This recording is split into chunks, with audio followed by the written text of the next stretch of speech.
आशा करता हूं आप सब बहुत अच्छे होंगे। मेरा नाम है सिद्धांत अग्निहोत्री। स्टडी ग्लोस पे आपका बहुत बहुत स्वागत है। भगवान आत्मा को शांति दे, परिवार को ताकत दे। दोस्तों, मैं वाराणसी में था तो ट्रैवल कर रहा था, तो इसीलिए पीपीटी पर लेक्चर्स आ रहे थे। बट मुझे कल जब मैंने देखा, ये मुझे पहली बात तो मुझे विश्वास ही नहीं हुआ कि क्या मतलब is this really true. But updates आए, उस समय मैं ट्रेन में था। तो हम अजीत पवार की जो मौत हुई है उसको डिकोड करते हैं। और आखिरकार क्या हुआ है, तीन पहलू हैं। पहली बात, अजीत पवार थे कौन, ठीक है। सेकंड, ये मौत कैसे हुई है, इसके पीछे का रीजन क्या है। हालांकि सीवीआर है, अभी देखिए ब्लैक बॉक्स मिला है, और आखिरी के शब्द यही थे, ओ शिट, दैट्स इट, ठीक है। सीवीआर है, फिर डेटा रिकॉर्डर है, वो मिलेगा, ब्लैक बॉक्स इन्वेस्टिगेशन होगी। और तीसरा पहलू, कंपनी के बारे में बात करेंगे। तो ये तीन पार्ट में हम लेक्चर्स देखेंगे। पूरा देखिएगा, आपको बहुत सारी चीजें पता चलेगी। और एक दोस्तों और चीज बता दूं, मुझे समझ में नहीं आता कि लोगों की सोच कहां तक जाती है। मैं मानता हूं कि फाउल प्ले हो सकता है, बट कुछ नेतागण और कुछ लोग ऐसा बोल रहे हैं और ये इशारा कर रहे हैं, जबरदस्ती माइंड में डालने की कोशिश कर रहे हैं कि जानबूझ के प्लेन क्रैश हुआ या करवाया गया। निहायती घटिया, और ये मतलब इतनी गिरी हुई बात है ना कि आपने मौत को भी, किसी के मौत को भी ना आपने पॉलिटिकल टूल बना दिया है। आप समझदार हैं, आप समझ सकते हैं मैं किसकी बात कर रहा हूं। तो ऐसा नहीं होना चाहिए। इसमें कोई फ्लाउल प्ले नहीं लग रहा है। ये जो हुआ है ना, ये नहीं होना चाहिए। और कहीं ना कहीं इसकी जांच होगी और सब एक एक चीज पता चलेगी। देखिए, एयरक्राफ्ट बिल्कुल बहुत अच्छी स्थिति में था, ऐसा नहीं कि वो बहुत खराब था। वो वन ऑफ द, कहते हैं ना कि कंडीशन उसकी बहुत बढ़िया थी उड़ने से पहले। और हर एयरक्राफ्ट में दो इंजन होते हैं, अगर एक फेल हुआ तो दूसरा काम करेगा। मैंने अभी जो कराची में फ्लाइट क्रैश हुई थी उसके बारे में आपको बताया था कि वो पायलट की गलती की वजह से हुआ था। अब यहां पे मैं पायलट की गलती नहीं, लेकिन जो बहुत पॉसिबल कारण है ना मोस्ट, वो ये है कि पुअर विजिबिलिटी। सुबह 8 बजे ये मुंबई से प्लेन निकला और 8:44 पे, यानी कि लगभग 45 मिनट बाद ये प्लेन क्रैश हो जाता है। सुबह सुबह धुंध, बारामती, और बारामती ही कंस्टिट्यूएंसी से यहां पे भाई लगातार ये एमएलए हैं। तो चलिए पहले हम अजीत पवार की बात कर लेते हैं। तो अजीत पवार थे कौन। देखिए, अजीत पवार की अगर बात करते हैं तो इनको कहते हैं ना कि भाई इनकी वजह से बीजेपी आई है। अगर ये ना होते ना तो शायद बीजेपी सरकार भी नहीं बना पाती, ठीक है। अब जो महायुति सरकार है उसमें बीजेपी तो है ही है, डेप्यूटी सीएम सबसे लंबे समय तक अजीत पवार रहे हैं। अजीत पवार शरद पवार के भतीजे हैं। 1959 में इनका जन्म हुआ था, और इन्होंने सबसे पहले इन्होंने देखा कि इनके जो पिताजी थे उनका बहुत जल्दी अनंत पवार देहांत हो गया। चाचा जी हैं शरद पवार जो हैं, मतलब ताऊ जी, और वी शांताराम के साथ उनके पिताजी काम किया करते थे। तो वो फिल्म मेकर थे। तो माहौल बहुत अच्छा था, आर्टिस्टिक माहौल था और पॉलिटिकल माहौल था। तो आर्टिस्टिक फ्रीडम भी थी और पॉलिटिकल फ्रीडम भी थी। तो अजीत पवार, बहुत कम उम्र में ही अजीत पवार के कंधों पर काफ़ी जिम्मेदारी आ गई। बट क्योंकि पॉलिटिकल माहौल था और शरद पवार भी उस समय अपनी राजनीति जो है वो चमका रहे थे, उन्होंने जस्ट राजनीति में कदम रखा था, तो उन्होंने भी अपने अंकल यानी कि ताऊ जी को देखते हुए चीज़ें सीखी। भतीजे थे इनके। अब क्या होता है ना कि जैसे जैसे वक्त आगे बढ़ता है, क्योंकि बारामती में शुगर मिल्स हैं, और कहते हैं ना कि बारामती को ट्रांसफॉर्म किया है यहाँ पे पवार्स ने। ये बात बिल्कुल सच है। ना यहाँ पे शरद पवार कभी हारे हैं, ना ही अजीत पवार कभी हारे हैं। लोगों को इतना प्यार मिला है, कोई फर्क नहीं पड़ता वो कौन सी पार्टी में गए हैं, उन्होंने कितना पाला बदला है। उनके ऊपर करप्शन के आरोप भी लगे हैं। उनका एक स्टेटमेंट बहुत वायरल हुआ था, जब डैम को लेकर किसान प्रोटेस्ट करे तो उन्होंने कहा कि क्या करूं मैं, सूसू कर दूं। हालांकि बाद में खेत भी जाता था, लेकिन दोस्तों इसमें कोई दो राय नहीं है। एक बहुत ही एफिशिएंट नेता थे, और इनके पीछे गजब पब्लिक सपोर्ट था। गजब पब्लिक सपोर्ट, ग्राउंड से जुड़े रहते थे। या तो हां है या ना है, बस इधर उधर की बातें नहीं। डिसिप्लिन्ड, कहते हैं ना कि अगर आपकी जिंदगी में डिसिप्लिन, आप कुछ भी कर सकते हो। हाइपर डिसिप्लिन्ड थे ये। जहां पे लोगों की सुबह 8 बजे होती थी, 5 बजे ऑफिस में पहुंच जाते थे और सटासट फाइल क्लियर करते। एक मीटिंग खत्म होती, दूसरे में जाते, और टाइम वेस्ट नहीं करते थे, सीधा पॉइंट पे आओ। तो ये था। अजीत पवार को उत्तराधिकारी माना जा रहा था एनसीपी का, जब शरद पवार ने एनसीपी बनाई थी 1990s में। लेकिन फिर क्या हुआ कि दोनों में काफी ज्यादा दिक्कतें हो गई। 1991 में अजीत पवार जो है बारामती से एमएलए चुन के आते हैं, और जब से ये एमएलए, भाई आप ये मान के चलिए, शरद पवार तो यहां से एमपी है, एमएलए पवार का यहां पे होल्ड है, तो मेंबर ऑफ लेजिस्लेटिव असेंबली, और काफी लंबे समय तक मेरे भाई, आज तक उनको कोई हरा नहीं पाया है अजीत पवार को। दादा उनको कहते हैं प्यार से। घर घर जाते थे, घर घर में हर कोई उनसे मिल भी सकता था और उनको जानता भी था। काफी लोग रोए हैं। आज उनका अंतिम संस्कार होगा 11 बजे, बारामती में ही होगा। और अभी तक 8 कंसेक्यूटिव बार, मतलब समझ रहे हो कि यह बहुत मुश्किल होता है कि इतने लंबे समय तक 25 साल तक लगातार वो एमएलए चुन के आए हैं जब भी विधानसभा यहां पे चुनाव हुए हैं। और इसीलिए तुरुक का इक्का थे। और जब आप इतना बड़ा शानदार पॉलिटिकल करियर होता है, डेप्यूटी सीएम ये 2009 में बने थे। भाई एनसीपी कांग्रेस साथ में काम करती थी ना। बाद में अभी हाल ही में इन्होंने अपनी ही एनसीपी बना ली। फैक्शन डिवाइड हो गया, जिस तरीके से शिवसेना जो है वो डिवाइड हुई। तो 2012 में अगेन इरिगेशन स्कैम, जो कि मैंने बताया 70,000 करोड़ का घोटाला सामने आता है और ये क्विट कर देते हैं। ठीक है, नवंबर 2019 में देवेंद्र फडणवीस सीएम बनते हैं और तब इन्होंने बीजेपी के साथ हाथ मिलाया, क्योंकि देखिए शरद पवार की बेटी सुप्रिया सुले, ठीक है, ये पॉलिटिक्स में आ गई थी। अब बात ये था कि गद्दी किसको दी जाए। एक तरफ सुप्रिया सुले थी, दूसरी तरफ अजीत पवार थे। अजीत पवार उत्तराधिकारी थे, है ना, 66 साल के उत्तराधिकारी थे। बट भाई देखो, जो भी हो, बट नेपोटिज्म तो रहता है। बेटी बेटी है, बेटा बेटा है। तो सुप्रिया सुले काफ़ी एक्टिव हो गई थी पॉलिटिक्स में। और उसके बाद अजीत पवार ने ना क्विट कर दिया था। वो डेप्यूटी सीएम बन गए थे और उस समय 80 घंटे के अंदर अंदर सरकार कोलैप्स कर गई थी, क्योंकि जिन एमएलएस को लेकर गए थे शरद पवार ने उन एमएलएस को वापस अपने पास बुला लिया था। तो सरकार जो है वो कोलैप्स कर गई थी। फिर नवंबर 2019 में दिसंबर 2019 में वो वापस आए। ठीक है, वो वापस उद्धव ठाकरे उस समय सीएम बने और he was chosen as deputy CM. ठीक है, जुलाई 2023 में 4 साल, ये तो हो नहीं था, उस समय दरार पड़ गई थी। तो यहां पे एनसीपी टूट जाती है और अजीत पवार अपनी एनसीपी बना लेते हैं। लेकिन इलेक्शन कमीशन ने पिछले साल 2024 में एक ऐसा फैसला दिया कि आप ये समझ सकते हैं कि सिंबल और पार्टी नेम एनसीपी का जो नाम था ना, वो अजीत पवार को मिला। ये अजीब व गरीब चीज हुई। शरद पवार ने पार्टी बनाई, बट पूरा या सिंबल हो, नाम हो, वो सब अजीत पवार को दे दिया गया। उसके बाद ही नेवर लुक्ड बैक। इनकी जीती हुई NCP, he became victorious state polls में। 2025 में इन्होंने as a finance minister budget को प्रेजेंट किया और 2026 में 12th स्टेट बजट ये प्रेजेंट करने वाले थे।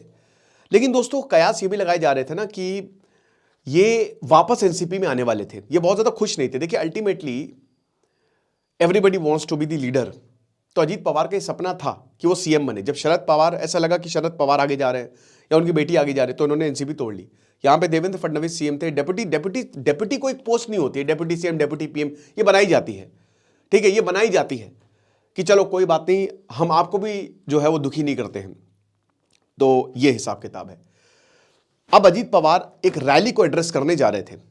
ठीक है, और वो सुबह 8 बजे जो है वो मुंबई के छत्रपति इंटरनेशनल एयरपोर्ट से निकलते हैं। अब कौन से प्लेन से निकलते हैं, थोड़ा सा आप प्लेन के बारे में भी जान लीजिए। देखिए दुनिया में ना प्लेन 2 ही कंपनीज बनाती हैं, 2 ही देश बनाते हैं, इनफैक्ट अमेरिका और फ्रांस, या आप यूरोप कह सकते हो। तो अब ये दोनों की ना मोनोपोली है, कोई और नहीं बना सकता। तो ये बॉम्बार्डियर, ये इस तरीके का जेट होता है और ये बेसिकली प्राइवेट जेट होता है। ठीक है, अब प्राइवेट जेट क्यों काम आता है? मेडिकल इवैक्यूएशन के लिए, क्योंकि मेडिकल इमरजेंसी आ गई, वीआईपी के को ले जाने के लिए लोग खरीद भी लेते हैं इसे। बेसिकली बहुत खर्चा आता है। अगर आपको प्राइवेट जेट करना है तो 2-3 घंटों का 15-20 लाख रुपए खर्चा आ जाता है। तो हम लोगों के लिए तो ये बहुत मुश्किल है, हम और नहीं कर सकते। तो ये अमेरिका ने 1995 में बनाया, 250 प्लेन बनाए। फिर उसके बाद अमेरिका ने बोला कि अब हम नहीं बनाएंगे। अब इंडिया में ना प्लेन्स खरीदे जाते हैं। अमेरिका बनाता है बोइंग, फ्रांस बनाता है एयरबस। इन्हीं दोनों की मोनोपोली है, किसी और को ये आने ही नहीं देते।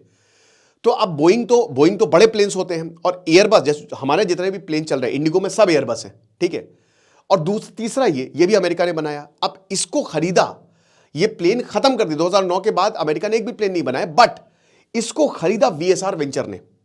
ठीक है, अब उन्होंने खरीद लिया। 2014 में वो कंपनी बनी थी। उस समय तो इनके पास 2 ही 3 प्लेन थे, लेकिन 2014 से लेकर अभी तक इनके पास 17 प्लेन है और बहुत तेजी से इनकी कंपनी जो है एक्सपैंड की है, बहुत तेजी से।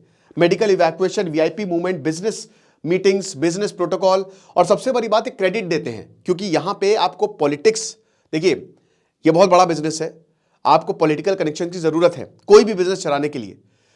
इन्होंने क्या किया कि अगर आप पॉलिटिशियन है, आप क्रेडिट पे ले लो, मतलब बाद में पैसा दे देना, जो भी खर्चा हुआ बाद में क्रेडिट कर देना, कोई बात नहीं। ये बिजनेस मॉडल इनका काफी सक्सेसफुल हुआ और इन प्लेन्स की डिमांड रहती है। तो इनका ये जो पिलाटस है, ठीक है, और ये जो इनको बीच क्राफ्ट है लियरजेट 45, तो ये काफी फेमस है, राइट। अब बात यह है कि 2014 से भाई इन्होंने प्लेन खरीदना शुरू किए। अमेरिका अब इस प्लेन को बना नहीं रहा है, लेकिन अमेरिका ने बोला है कि भाई देखो इसमें प्रॉब्लम्स हो सकती हैं, बट ये प्लेन बिल्कुल फिट था। हालांकि ये दूसरा क्रैश है, 2023 सितंबर में भी एक ऐसा क्रैश हुआ था और ये दूसरा क्रैश है। अब वैसे तो लिस्ट काफी लंबी है, चाहे राजीव गांधी हो, चाहे विजय रूपाणी हो, चाहे हमारे सीडीएस विपिन रावत हो, चाहे वाईएसआर राजशेखर रेड्डी, चाहे अरुणाचल प्रदेश के सीएम हो, इन सबकी जो मौत हुई है ना वो प्लेन हादसों में ही हुई है। अब ये एक अजीब चीज है कि प्लेन हादसे हो कैसे जाते हैं, क्योंकि वीआईपी मूवमेंट आप देखते हो ना कि कोई अगर वीआईपी निकल रहा है, रोड ब्लॉक हो जाती है आधे घंटे पहले, आप निकल नहीं सकते, बट यहां पे प्लेन्स क्रैश हो रहे हैं। तो that is quite astonishing. And what is more astonishing कि भाई यहां पे प्लेन एकदम सही था, प्लेन में कोई खराबी नहीं है, प्लेन एकदम मेडिकली, जब भी प्लेन उड़ने वाला होता है ना एकदम बेहतरीन, उसकी इतनी जबरदस्त तरीके से जांच होती है। प्लेन में 2 इंजन होते हैं, एक इंजन फेल किया तो दूसरा इंजन चलेगा, चिंता की कोई बात नहीं है, ठीक है। तो इसीलिए अगर हम ये बोले कि टेक्निकल फेलियर की वजह से प्लेन फेल हुआ, ये बहुत ही हाईली अनलाइकली होता है, क्योंकि जो अच्छे प्लेन होते हैं उनकी जांच होती है, क्योंकि यहां पे बहुत लोगों की जान खतरे में पड़ सकती है। और जब वो प्लेन उड़ता है तो वो पूरा ऑटोमेटेड होता है, याद रखिएगा, जो बड़े प्लेन है पूरा ऑटोमेटेड, ऑटो पायलट पे चलते हैं, ठीक है। तो ये चीज है। अब क्या हुआ यहां पे फिर, अगर टेक्निकल फेलियर नहीं है, हालांकि हो सकता है टेक्निकल फेलियर भी हो, तो फिर क्या हुआ है? मोस्ट लाइकली कारण जो है ना वो पुअर विजिबिलिटी का बताया जा रहा है। तो दोस्तों हम चलिए एक एक करके देखते हैं कि आखिरकार पुअर विजिबिलिटी का क्या कारण बताया जा रहा है और विटनेसेस ने क्या देखा। देखिए, एयर ट्रैफिक कंट्रोल, मैं आपको एक एक चीज सिलसिलेवार से बताता हूं कि आखिरकार आखिरी के 40 मिनट में हुआ क्या। यह प्लेन मुंबई से सुबह 8 बजे उड़ता है, सुबह 8 बजे टेक ऑफ किया। अब देखिए, इनका ही ट्वीट था 2 साल पहले कि अगर प्लेन में बहुत ही स्मूथ लैंडिंग होती है ना तो यानी कि प्लेन एक औरत चला रही है। अब भाई शांभवी पाठक थी। आमतौर पे प्लेन हमेशा 2 लोग चलाते हैं, एक पायलट होता है, दूसरा को पायलट होता है। तो जो मेन, वैसे तो अब ये डिपेंड करता है कि कौन कंट्रोल लेगा, बट ज्यादातर टाइम कंट्रोल को पायलट से लेते हैं, ठीक है। और जो मेन होता है ना, कहता है ना कि जो मैनेजर होता है वो सब देखता है, अगर कोई प्रॉब्लम आएगी तो मैनेजर आएगा, तो वही हिसाब किताब है यहां पर भी। तो अब क्या है कि यहां पर 2 पायलट थे, एक तो शांभवी पाठक थी। अब शांभवी पाठक 25 साल की थी, इनको 1500 घंटे का एक्सपीरियंस था, बट ये प्लेन नहीं चला रहे थे। जो प्लेन चला रहे थे वो कैप्टन सुमित कपूर थे, जो कि जो इससे पहले भी काफी बड़ी बड़ी सहारा एयरलाइंस और काफी एयरलाइंस में काम कर चुके हैं, और हजारों घंटे का, मतलब शांभवी पाठक से 3-4 गुना ज्यादा इनको एक्सपीरियंस था। तो ही वॉज फुली ट्रेन्ड। उसके बाद पिंकी माली थी जो कि एक अटेंडेंट थी, फिर इनके साथ विदित जाधव थे जो कि सिक्योरिटी ऑफिसर थे, और ये थे। तो टोटल 5 लोग थे जो इस प्लेन में जा रहे थे, ठीक है। और ये सुबह 8 बजे उठता है। अब देखिए, एयर ट्रैफिक कंट्रोलर यानी कि जो एयरपोर्ट के ट्रैफिक को कंट्रोल करता है, एटीसी, उसकी वार्ड्स भी निकलती है, बहुत इंपॉर्टेंट जॉब होती है, बहुत बढ़िया जॉब होती है। तो अब क्या है कि इन्होंने मुंबई एयरपोर्ट को छोड़ा। जब इन्होंने मुंबई एयरपोर्ट को छोड़ा तो फिर बारामती में ये लगभग 8:18 पे, यानी कि 8:15 बजे के करीब बारामती एटीसी ने इन्होंने मतलब वहां पे बोल दिया, हाँ देखिए बारामती में एयर स्ट्रिप्स है, और वो इसीलिए है क्योंकि भाई अजीत पवार, शरद पवार की बहुत इंपॉर्टेंट कंस्टिट्यूएंसी है। तो air traffic control, Baramati air traffic control ने बोला वेलकम, आइए, आपका इंतजार था, अब उसके बाद आपको लैंड करना है। अब देखिए, बड़े एयरपोर्ट पे ना लैंडिंग ऑटोमेटिक होती है, ठीक है। वो जो आप देखते हैं ना, पूरा वहां पे बहुत सारी एलएसआर लाइट्स लगी होती हैं, वो रिफ्लेक्शन छोड़ती है, मैंने बताया था सब कुछ कैसे काम करता है। बट जो छोटे रनवेज होते हैं ना, और स्पेशली इस तरीके के प्लेन्स में, आपको विजिबली खुद से देखना पड़ता है कि रनवे कितना दूर है, समझ रहे हो। तो अब ये आया, जैसे ही एयरक्राफ्ट दिखा तो एटीसी ने बोला कि आ जाओ, लैंड कर जाओ, ठीक है, फटाक से लैंड कर जाओ। तो पहले रनवे नंबर 29 पे लैंड करना था, बट वो यहां पे सब कुछ बढ़िया है, पायलट ने बोला भी था कि विजिबिलिटी है, मुझे दिख रहा है सब कुछ, बट जैसे जैसे वो नीचे आए ना, वो विजिबिलिटी हो गई गायब, पुअर विजिबिलिटी, तो वो वापस ऊपर ले गए। तो 8:43 पे फिर यहां पे रनवे 11 पे बोला जाता है कि आप रनवे 11 पे, बहुत सारे रनवे होता था, 11 रनवे पे आप लैंड कर जाइए। तो अब यहां पे 8:43 पे यहां पे क्रू बोलता है कि हाँ रनवे हमको दिख रहा है। अब एयरक्राफ्ट क्रू जो है उसने विंड्स और विजिबिलिटी, ये सारी चीजें पूछी जाती हैं कि हवा कैसी चल रही है, विजिबिलिटी कैसी है, सब कुछ बेहतरीन, कि हवा एकदम शांत है, 3000 मीटर की विजिबिलिटी है। 3000 मीटर 3 किलोमीटर हो गया यार, 3 किलोमीटर आपको साफ साफ दिख रहा है, समझ रहे हो, कोई प्रॉब्लम नहीं है। बट जैसे ही रनवे 11 में फाइनल अप्रोच किया जाता है, पायलट्स ने बोला oh my God, runway is not visible, runway is not visible, वापस घुमाओ, वापस घुमाओ। मेडे की कॉल अभी तक नहीं दी गई, मेडे की कॉल अभी तक नहीं दी गई, यानी कि एवरीथिंग अभी भी सही था, इट वेंट वेल। फिर उसके बाद वापस प्लेन जो है ऊपर आता है और एक और जो है वो ट्राई करता है। अभी तक भी सब सही है। जब फाइनल अप्रोच होने वाला था और रनवे एकदम साफ दिख रहा था, तब पायलट्स बोलते हैं कि runway is not currently visible, और जब विजिबल होगा तभी दे वुड कॉल। कुछ ही सेकंड बाद 8:43 में लैंडिंग क्लियर हो गई, लेकिन क्रू जो है वो लैंड कर ही नहीं पाए। ऐसे रोल हुआ, लेफ्ट विंग ऐसे रोल हुआ और उसके बाद ऐसे रोल हुआ, आखिरी